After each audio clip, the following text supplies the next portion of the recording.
How does the moon fit into all of this? When I started analyzing moon images, like old moon, long before Photoshop existed, images that anyone can download and get access to, you start seeing anomalies on there. And I got into this one data file called the Clementine mission, which is a declassified military low lunar orbiting satellite. And right away, when I saw the name Clementine, I knew it never came back, because Clementine is an old song. Oh, my darling Clementine, you were lost and gone forever. Oh, my darling Clementine. So I said, I bet this thing didn't come back. But it had data, downloadable gigs of data, of images it took of the moon on the other side. So I'm downloading this stuff like crazy. On the other side of the moon? Yeah. Okay. What they call the dark side. Right. I always call it the other side because it's not really dark. Yeah. People call it the dark side, but it's really not dark. These images had incredible anomalies, but things that look like broken structures, broken things just appear to be everywhere. China sent a rover to the moon, and they made the mistake of transmitting in real time what the rover was seeing, and the rover got caught in debris. I mean, a lot of debris, and it's still, I think, publicly available. The images online right now.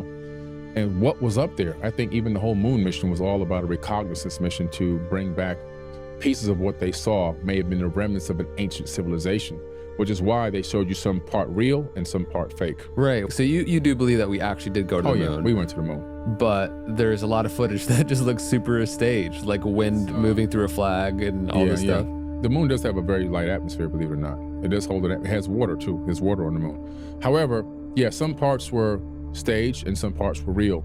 The real moon mission wasn't just to put man on the moon and say, you know, we were the first to make it. The race to the moon between us and Soviet Union was about to get to that technology.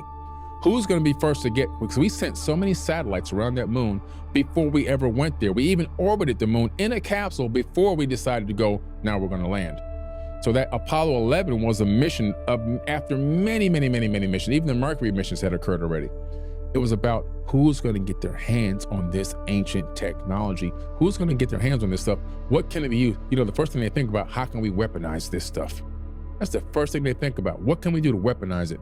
It was a race to get their hands on remnants and pieces of things to bring back to Earth to analyze and maybe even reverse engineer. But at the end of the day, it was a reconnaissance mission that brought back a lot of things over many more moon missions that we did have.